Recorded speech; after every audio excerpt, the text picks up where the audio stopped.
কোনো ব্যাংক বন্ধ হবে না বলে জানিয়েছেন অর্থ উপদেষ্টা। তারল্য সংকটে থাকা ব্যাংকগুলোকে সরকার সহায়তা দিবে বলেও দুপুরে সংবাদ সম্মেলনে জানানো হয়। উপদেষ্টা বলেন, তার সরকারের সাফল্যের সূর্য উদিত হয়েছে। সাইদ আরমানের রিপোর্ট। ব্যাংকিং খাতে পাহাড় সমান খেলাপি ঋণ।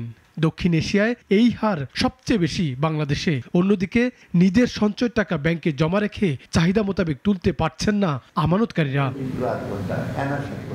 দুপুরে এক সংবাদ সম্মেলনে ব্যাংকিং খাতের দুরবস্থার কথা স্বীকার করলেন খোদ অর্থ উপদেষ্টা। জানালেন, কিছু ব্যাংক সংকট কাটাতে শুরু করেছে।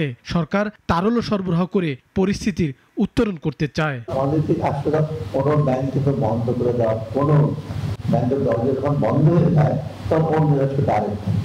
অর্থাৎ এটা আশ্বস্ত করা হচ্ছে সবাইকে, আমরা বিপদে যত্ন করবো, আমরা এগুলো ঠিক করবো। এবং দু একটা ব্যাংকে উনি অলরেডি বাংলাদেশ ব্যাংকে কিন্তু খেলাপি ঋণ আদায়ে কঠোর বার্তাও উপদেষ্টার। বলেন, সচল করা হচ্ছে অর্থ ঋণ আদালত, তবে সৎ ব্যবসায়ীদের ভয় পাওয়ার কোনো কারণ নেই উল্লেখ করেন উপদেষ্টা। এমডি রাখার পরে একদিন এমডি আমাদের কাছে স্যার মাত্র 500 কোটি টাকার জন্য আমাদের 2000 কোটি, আপনি যেগুলো ডিফল্টে যদি ধরেন না কেন, একজনকে ধরা যাবে না, ওকে বাদ দিয়ে অন্যকে ধরেন, একজনকে ধরা যাবে না তো সেটা। অর্থাৎ ফার্স্ট হলো you have to tight collect, তারপরে তো গুটি বাটি। ব্যাংকিং খাতের বাইরে পুঁজিবাজার, উচ্চ মূল্যস্ফীতি, বিদেশি ঋণ সহায়তা, রাজস্ব প্রশাসন, অর্থ পাচার সহ নানা বিষয়ে সরকারের উদ্যোগ ও পরিস্থিতি জানানো হয় সংবাদ সম্মেলনে। উপদেষ্টা বলেন, তাদের সাফল্যের সূর্য উঠেছে, রেখে যাবেন পদচিহ্ন।